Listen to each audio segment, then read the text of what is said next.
कैसे हो दोस्तों आप सभी का मैं अपने में द सक्सेस माइंडेड में स्वागत करता हूं। उम्मीद करता हूं कि आप सब बहुत अच्छे होंगे। पढ़ते रहिए, मेहनत करते रहिए। जैसा कि आपको पता है कि सहायक समीक्षा अधिकारी का पेपर जो है वो 11 फरवरी को होना है और साथ ही हम सबों को पीसीएस की भी लक्ष्य लेकर चलना है, उसकी भी तैयारी करनी है। तो जो सबसे पहले शुरू करने से पहले जो समीक्षा अधिकारी और सहायक समीक्षा अधिकारी का पेपर देना है, जिनको wish you all the best. और आज का सेशन बहुत ही शानदार होने वाला है। उम्मीद करता हूँ कि आपको पसंद आएगा। फटाफट से इसको शेयर करें, लाइक करें। वीडियो आपको कैसी लगती है कमेंट में ज़रूर बताएं। चलिए शुरू करते हैं आज के शानदार प्रश्नों के साथ। तो पहला प्रश्न है, नवीनतम रिपोर्ट के अनुसार भारत विश्व में इस्पात उत्पादन में किस स्थान पर है? चौथे स्थान पर, तीसरे स्थान पर, दूसरे स्थान पर या पहले स्थान पर? बताइए। नवीनतम रिपोर्ट के अनुसार भारत विश्व में इस्पात के उत्पादन में कौन से स्थान पर है? पहले स्थान पर, दूसरे स्थान पर, तीसरे स्थान पर या फिर चौथे, तीसरे, दूसरे या पहले स्थान पर? तो नवीनतम रिपोर्ट के अनुसार भारत विश्व में इस्पात उत्पादन में तीसरे स्थान पर है। कौन से स्थान पर है? तीसरे स्थान पर है दोस्तों। तो तीसरे स्थान पर है, तो बी आपका क्या हो जाएगा? करेक्ट हो जाएगा। 2011 की जनगणना में उत्तर प्रदेश के किस जिले में साक्षरता दर न्यूनतम है? गाजियाबाद, महोबा, वाराणसी, श्रावस्ती। तो श्रावस्ती एक ऐसा जिला है जहाँ पे 2011 की जनगणना के अनुसार साक्षरता दर न्यूनतम पाई गई है। तो कहाँ पे? डी आपका क्या हो जाएगा? करेक्ट आंसर हो जाएगा। आगे चलते हैं। भारत में जनसंख्या घनत्व निरंतर बढ़ा है, लगातार स्थिर रहा है, कुछ कम हुआ है, पहले बढ़ा है और फिर 1991 के बाद घटा है। तो भारत में जनसंख्या घनत्व निरंतर बढ़ा है दोस्तों। कितना हो जाएगा? निरंतर बढ़ा है। तो ए क्या हो जाएगा? करेक्ट हो जाएगा। आगे, भारत में प्रभावी साक्षरता दर की गणना की जाती कुल जनसंख्या से, बच्चों की जनसंख्या से, वयस्कों की जनसंख्या से, 7 वर्ष की उम्र के ऊपर जनसंख्या से। तो भारत में प्रभावी साक्षरता दर की जो गणना की जाती है वो दोस्तों की जाती है 7 वर्ष से अधिक की उम्र के ऊपर की जनसंख्या से। तो डी क्या हो जाएगा? करेक्ट आंसर हो जाएगा। आगे चलते हैं। निम्नलिखित में से कौन एक जवाहरलाल नेहरू राष्ट्रीय शहरी पुनर्नवीनी मिशन के संबंध में सही है? इसे 2005 में प्रारंभ किया गया था। 10 वर्षीय कार्यक्रम था, या भारतीय शहरों में जीवन की गुणवत्ता को बढ़ाने के लिए था, या समावेशी विकास को बढ़ाने के लिए था? तो इसमें जो जवाहरलाल नेहरू राष्ट्रीय शहरी पुनर्नवीनी मिशन के संबंध में जो सही नहीं है वो है 10 वर्षीय कार्यक्रम था। ये 10 वर्षीय कार्यक्रम नहीं था। तो बी क्या हो जाएगा? करेक्ट आंसर हो जाएगा। छत्तीसगढ़ की सीमा उभयनिष्ठ नहीं है, महाराष्ट्र के साथ, बिहार के साथ, उड़ीसा के साथ, आंध्र प्रदेश के साथ। तो छत्तीसगढ़ की सीमा उभयनिष्ठ नहीं है बिहार के साथ। तो बी क्या हो जाएगा? करेक्ट आंसर हो जाएगा। आगे चलते हैं। कावेरी नदी के उद्गम का स्रोत है ब्रह्मगिरी पहाड़ियाँ, सह्याद्री पहाड़ियाँ, ग्वालीगढ़ की पहाड़ियाँ, अमरकंटक पहाड़ियाँ। तो कावेरी नदी के उद्गम का जो स्रोत है वो ब्रह्मगिरी पहाड़ियाँ। कौन सी दोस्तों? ब्रह्मगिरी पहाड़ियाँ। तो ए क्या हो जाएगा? करेक्ट आंसर हो जाएगा। किस नदी के तट पर गोरखपुर स्थित है? घाघरा, गंडक, राप्ती, सरयू। तो जिस नदी के तट पर गोरखपुर स्थित है वह है राप्ती नदी। मैंने कहा सी पे, तो सी क्या हो जाएगा? करेक्ट आंसर हो जाएगा। आगे चलते हैं। गोविंद वल्लभ पंत सागर जलाशय स्थित है उत्तर प्रदेश में, छत्तीसगढ़ में, झारखंड में, उत्तराखंड में। तो गोविंद वल्लभ पंत सागर जलाशय स्थित है आपके उत्तर प्रदेश राज्य में। कहाँ स्थित है? उत्तर प्रदेश। तो उत्तर प्रदेश कहाँ पे? ए क्या हो जाएगा? करेक्ट। किस ग्रामीण पर्यटन परियोजनाओं के क्रियान्वयन में सर्वोत्तम राज्य घोषित किया गया? यानी किसे ग्रामीण पर्यटन परियोजनाओं के क्रियान्वयन में सर्वोत्तम राज्य घोषित किया गया? सिक्किम, केरल, गोवा, असम। तो ऐसा कौन सा है जिसे ग्रामीण पर्यटन परियोजनाओं के क्रियान्वयन में सर्वोत्तम राज्य घोषित किया गया है? बताइए। जिसे सर्वोत्तम राज्य घोषित किया गया है वह कौन सा है? सिक्किम, केरल, गोवा, असम।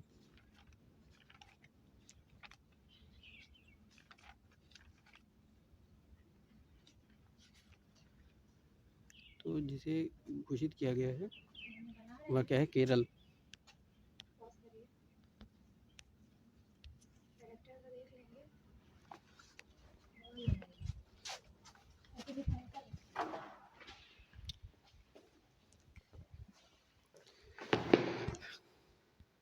चलिए आगे चलते हैं। तो महावेली गंगा एक नदी है बांग्लादेश की, भारत की, श्रीलंका की, नेपाल की। महावेली गंगा एक नदी पड़ती है श्रीलंका की। तो श्रीलंका कहाँ पे? सी पे। तो सी क्या हो जाएगा? करेक्ट हो जाएगा। लोक नगरीय तत्व के विचार को उस आधार पर विकसित किया गया है जो कि अध्ययन किए गए हैं मैक्सिको में, ब्राज़ील में, इंडोनेशिया, भारत में। तो वो किए गए हैं मैक्सिको में। तो ये क्या हो जाएगा? करेक्ट हो जाएगा। जाम्बिया की सीमा उभयनिष्ठ नहीं है नामीबिया के साथ, तंजानिया के साथ, अंगोला के साथ या फिर बोत्सवाना के साथ। तो जाम्बिया की सीमा जो उभयनिष्ठ नहीं है वो किसके साथ नहीं है? चारों ऑप्शन में कौन सा सही होगा? नामीबिया, तंजानिया, अंगोला या फिर बोत्सवाना?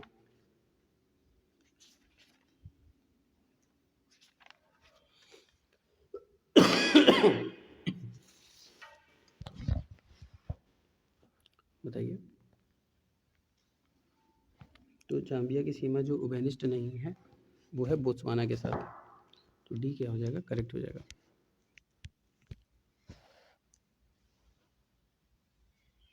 तो इसमें मैक्सिको था।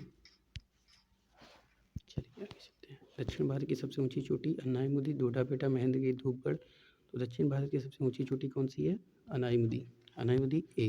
तो ए क्या हो जाएगा? करेक्ट हो जाएगा। निम्न नदियों में से कौन सर्वाधिक प्रदूषित है? गोमती, पेरियार, दामोदर, महानदी।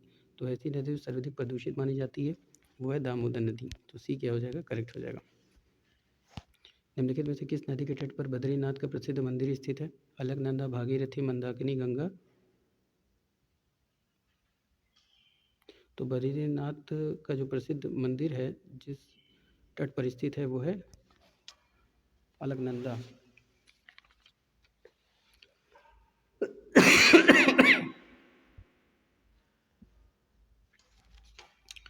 कौन सा वह है? अलकनंदा।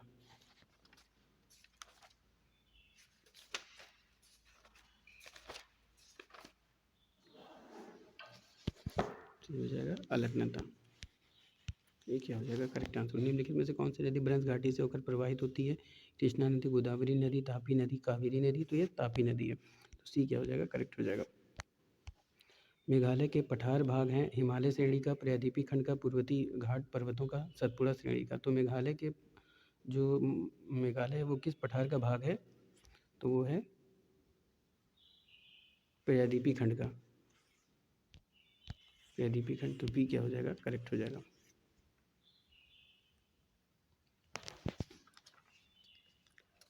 गंगा नदी उदाहरण है पूर्ववर्ती अफवाह का, अनुवर्ती अफवाह का, अक्रम अफवाह का, परवर्ती अफवाह का। तो गंगा नदी उदाहरण है पूर्ववर्ती अफवाह का। तो ये क्या हो जाएगा? करेक्ट आंसर हो जाएगा क्योंकि ये पूर्व से बहने वाली नदी है। आगे चलते हैं। निम्न में से कौन सा हिमनद सबसे बड़ा है? सियाचिन, बाल्टोरो, चोलोलुंगमा और बियाफो। तो ऐसा हिमनद जो सबसे बड़ा माना जाता है वो कौन सा है? वो होता है सियाचिन। तो ये क्या हो जाएगा? करेक्ट हो जाएगा। निम्न नदियों में से कौन अपने मार्ग में परिवर्तन करने के लिए कुख्यात है? गंगा, कोसी, दामोदर, गोमती। तो कोसी नदी एक ऐसी नदी है जो अपने मार्ग में परिवर्तन करी है 2008 में। तो बी क्या हो जाएगा? करेक्ट हो जाएगा। लेह अवस्थित है झेलम नदी के दाएं तट पर, झेलम नदी के बाएं तट पर, सिंधु नदी के दाएं तट पर, सिंधु नदी के बाएं तट पर। तो लेह जो अवस्थित होता है वह सिंधु नदी के दाएं तट पर स्थित होता है। तो सी क्या हो जाएगा? करेक्ट हो जाएगा। निम्न में से कौन सा राज्य जो काजू उत्पादक में प्रमुख माना जाता है वो है महाराष्ट्र। गोवा, केरल, कर्नाटक। तो महाराष्ट्र राज्य। तो बी क्या हो जाएगा? करेक्ट हो जाएगा। भारत में अधिकांश प्राकृतिक गैस का उत्पादन किया जाता है आंध्र प्रदेश के तट से, गुजरात के तट से, मुंबई हाई से, तमिलनाडु तट से। तो भारत में अधिकांश प्राकृतिक गैस का जो उत्पादन किया जाता है वो मुंबई हाई से किया जाता है। तो सी क्या हो जाएगा? करेक्ट आंसर हो जाएगा। निम्न राज्यों में से कौन सा पवन ऊर्जा के उत्पादन में प्रथम स्थान रखता है? गुजरात, महाराष्ट्र, कर्नाटक, राजस्थान। तो गुजरात एक ऐसा राज्य है जो पवन ऊर्जा के उत्पादन में पहला स्थान है इसका। तो ये क्या हो जाएगा? करेक्ट हो जाएगा। पेट्रो रसायन के उत्पादन में सबसे बड़ा केंद्र कहाँ पर स्थित है? जामनगर, अंकलेश्वर, नून माटी, ट्राम्बे। तो जामनगर एक ऐसा राज्य है जहाँ पर पेट्रो रसायन की सबसे बड़ा केंद्र स्थापित है और जामनगर कहाँ है? गुजरात में है। तो ये क्या हो जाएगा? करेक्ट आंसर हो जाएगा। जब भारत में कुल उत्पादित विद्युत में परमाणु शक्ति का भाग कितना है? 2%, 3%, 4% या फिर 5%? तो भारत में कुल उत्पादित विद्युत में परमाणु शक्ति का जो भाग है, जितनी ऊर्जा उत्पन्न होती है विद्युत में उसमें परमाणु शक्ति का जो भाग है वो 3% है। 3%। बी क्या हो जाएगा? करेक्ट हो जाएगा। भारत के निम्न लोहे एवं इस्पात उत्पादक केंद्रों में कौन कोयले क्षेत्र से काफ़ी दूर स्थित है? बोकारो, दुर्गापुर, कुल्टी, आसनसोल, भद्रावती। कौन सबसे दूर स्थित है? तो कोयले क्षेत्र से जो काफ़ी दूर स्थित है लोहे और इस्पात उत्पादक केंद्र वो है आपका भद्रावती। टी क्या हो जाएगा? करेक्ट हो जाएगा। भारत में लिग्नाइट कोल का सर्वाधिक जमाव पाया जाता है झारखंड में, उड़ीसा में, जम्मू कश्मीर, तमिलनाडु में। तो लिग्नाइट कोल का जो सर्वाधिक जमाव पाया जाता है वो पाया जाता है तमिलनाडु में। तो डी क्या हो जाएगा, करेक्ट हो जाएगा। भारत में प्रथम जल विद्युत संयंत्र की स्थापना कहाँ की गई थी? दार्जिलिंग में, शिव समुद्रम में, मोहरा में या खोपोली में? तो भारत में प्रथम जल विद्युत संयंत्र की स्थापना कब की गई, कहाँ की गई थी? दार्जिलिंग में की गई थी। तो ये क्या हो जाएगा आपका करेक्ट आंसर हो जाएगा।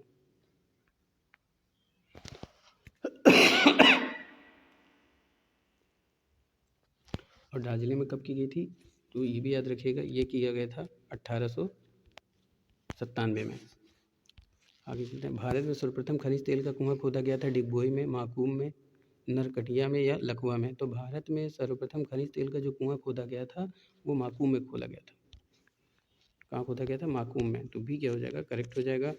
और कब खोला गया था? तो ये खोला गया था 1867 में, 1867 में। चलिए, भारत की निम्न फसलों में से किस फसल के अंतर्गत उसके शुद्ध सकल कृषि क्षेत्र के सिंचित क्षेत्र का सर्वाधिक प्रतिशत है? यानी कि कोई फसल है उसके अंतर्गत उसके शुद्ध सकल जो कृषि क्षेत्र होता है उसमें सिंचित क्षेत्र का प्रतिशत जो है सबसे अधिक है।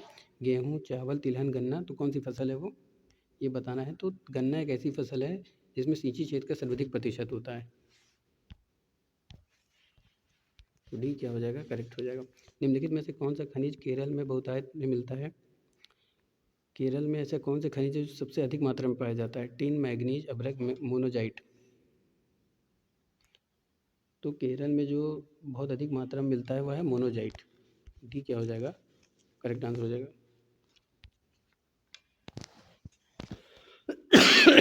अब मोनोजाइट क्या है, बालू। वर्तमान मुंबई बंदरगाह के दबाव को कम करने के लिए कौन से पाटन का निर्माण किया गया है? यानी पत्तन, ठीक है, पाटन कह लीजिए या फिर पत्तन कह लीजिए, यानी बंदरगाह, ठीक है, पत्तन। कहाँ किया गया? एन्नोर, हल्दिया, पारादीप, नहावा सेवा। तो ये है नहावा सेवा। तो डी क्या हो जाएगा, करेक्ट आंसर हो जाएगा। भारत के निम्न राज्यों में से किसकी अटल राजमार्गों की सकल लंबाई सबसे अधिक है? भारत की कौन से राज्य है जिसकी अटल राजमार्गों की सकल लंबाई सबसे अधिक है, यानी कि राजमार्गों की लंबाई जो है सबसे अधिक है? प्रांतीय राजमार्ग, इसको आप प्रांतीय कर लीजिए, प्रांतीय राजमार्ग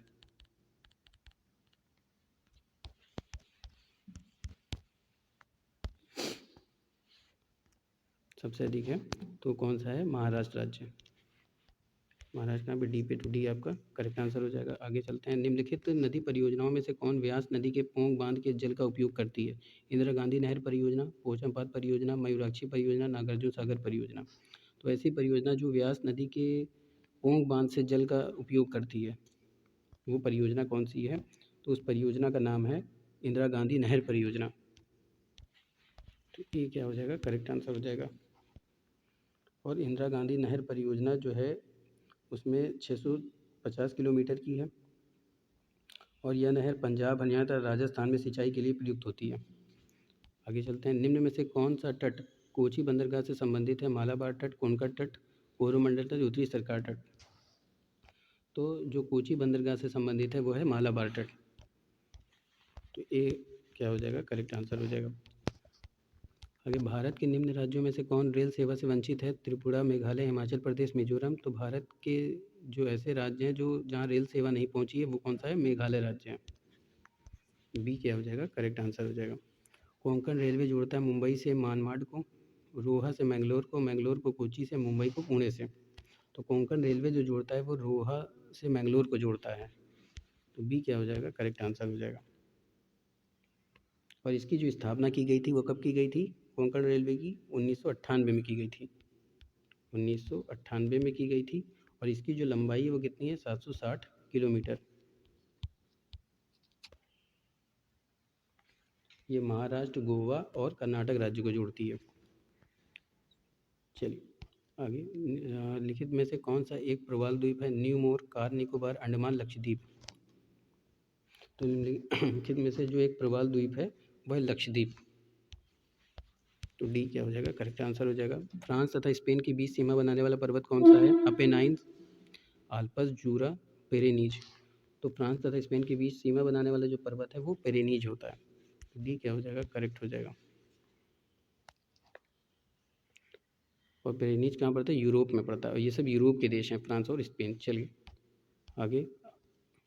अंधी घाटियाँ पाई जाती हैं कास्ट प्रदेश में, शुष्क प्रदेश में, हिमालयकृत प्रदेश में, टुंड्रा प्रदेश में। तो अंधी घाटियाँ जो पाई जाती हैं वो कहाँ पाई जाती हैं, कास्ट प्रदेश में। तो ये आपका करेक्ट आंसर हो जाएगा। निम्नलिखित में से कौन सा देश है जो आर्कटिक वृत्त के दक्षिण में पाया जाता है, आर्कटिक वृत्त के दक्षिण में पाया जाता है। Finland, Iceland, Norway, Sweden. तो आर्कटिक वृत्त के जो दक्षिण में स्थित है वो है आपका आइसलैंड। तो बी क्या हो जाएगा, करेक्ट आंसर हो जाएगा। भूपर्टी में बहुतायत में पाए जाने जो पृथ्वी की भूपर्टी है उसमें सबसे अधिक रासायनिक तत्व कौन सा पाया जाता है, ऑक्सीजन, एल्युमिनियम, लोहा, सिलिकॉन। तो सबसे अधिक मात्रा में पाया जाता है ऑक्सीजन। तो ये क्या हो जाएगा, करेक्ट आंसर हो जाएगा। और ऑक्सीजन का प्रतिशत कितना होता है, 46%, 46% पाया जाता है। निम्न में से कौन सा द्वीप भारतीय तटरेखा के सुदूरवर्ती द्वीप की श्रेणी में आता है, भटकल, अरनाला, मिनिकॉय, हेनरे। तो ऐसा द्वीप जो भारतीय तटरेखा के सुदूरवर्ती द्वीप की श्रेणी में आता है वह है मिनिकॉय। तो सी क्या हो जाएगा, करेक्ट आंसर हो जाएगा। आगे चलते हैं। निम्न में से कौन सा देश उस क्षेत्रफल में भारत से बड़ा नहीं है, रूस, ब्राज़ील, कनाडा, फ्रांस।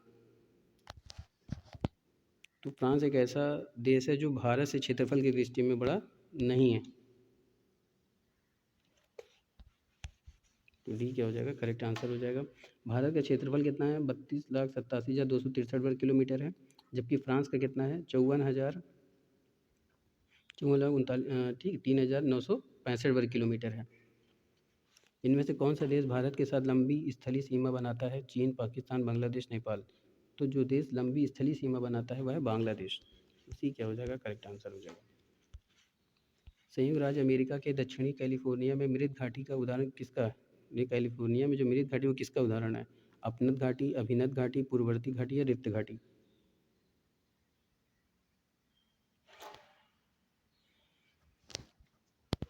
संयुक्त राज्य अमेरिका के दक्षिणी कैलिफोर्निया में जो मृत घाटी है वो उदाहरण है रिफ्ट घाटी का। किसका है, सॉरी वो है रिफ्ट घाटी का,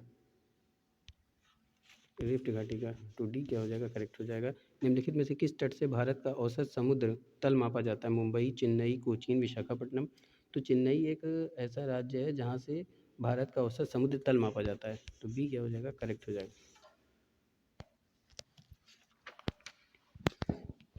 चलते हैं। निम्नलिखित में से कौन सा देश नील नदी द्वारा अपवाहित नहीं होता है, चाड, इथोपिया, सूडान, युगांडा। तो ऐसा देश जो नील नदी द्वारा अपवाहित नहीं होता है तो है चाड। तो ये क्या हो जाएगा, करेक्ट हो जाएगा। और चाड ठीक है, विक्टोरिया झील, यानी नील नदी का उद्गम कहाँ से होता है, विक्टोरिया झील से होता है। युगांडा, तंजानिया, केनिया से होता है, जो पूर्वी अफ्रीका के 10 देशों में बहता है और भूमध्य सागर में गिरता है। नील नदी की कुल लंबाई कितनी है, 6,600 किलोमीटर से अधिक है, और यह अफ्रीका में पड़ता है। और यह अफ्रीका के मिस्र, बुरुंडी, तंजानिया, खांडा, कांगो गणराज्य, केनिया, युगांडा, सूडान, इथोपिया और दक्षिण सूडान में बहती है। आगे का प्रश्न देखते हैं। तो प्रियादीपी भारत की नदियों में से कौन सी सबसे लंबी नदी है, कृष्णा, कावेरी, गोदावरी, महानदी। तो गोदावरी एक ऐसी नदी है जो प्रियादीपी भारत की सबसे लंबी नदी मानी जाती है। तो सी क्या हो जाएगा, करेक्ट आंसर हो जाएगा। और इसे ही दक्षिण का द्वार नदी भी के नाम से भी जाना जाता है। चलिए आगे चलते हैं। निम्नलिखित देशों में से कौन भूमध्य रेखीय जलवायु के अंतर्गत नहीं पाया जाता है, कांगो, इथोपिया, गैबन, जैरे। तो ऐसा देश जो भूमध्य सागरीय जलवायु के अंतर्गत नहीं आता है वो है इथोपिया। बी क्या हो जाएगा, करेक्ट हो जाएगा। निम्न देशों में से कौन विश्व में लोहा अयस्क का वृहत्तम उत्पादक है, यानी लोहे अयस्क का वृहत्तम उत्पादक देश है, चीन, फ्रांस, जर्मनी, संयुक्त राष्ट्र अमेरिका। तो लौह अयस्क का जो वृहत्तम उत्पादक है वो चीन है। तो ये क्या हो जाएगा, आपका करेक्ट आंसर हो जाएगा। आज का लास्ट प्रश्न है, यूरोप के लोहा अयस्क उत्पादक देश में फ्रांस का स्थान है, यानी कि यूरोप के जो जितने भी देश हैं उसमें लोहे के उत्पादन की अगर हम बात करें तो उसमें फ्रांस का स्थान है, प्रथम, दूसरा, तीसरा या चौथा, यानी पहला, दूसरा या तीसरा या फिर चौथा। तो लौह अयस्क में देशों में फ्रांस का जो स्थान आता है वो चौथा स्थान आता है। कौन सा स्थान आता है, चौथा स्थान आता है। तो डी क्या हो जाएगा, करेक्ट आंसर हो जाएगा। ये था आज का शानदार सेशन। उम्मीद करता हूँ कि आपको पसंद आएगा। फटाफट से कमेंट करें, कमेंट में ज़रूर बताएं कि वीडियो आपको कैसी लगती है। इसको ज़्यादा से ज़्यादा शेयर करें फिर मिलेंगे नए प्रश्नों के साथ। जय Hind, wish you all the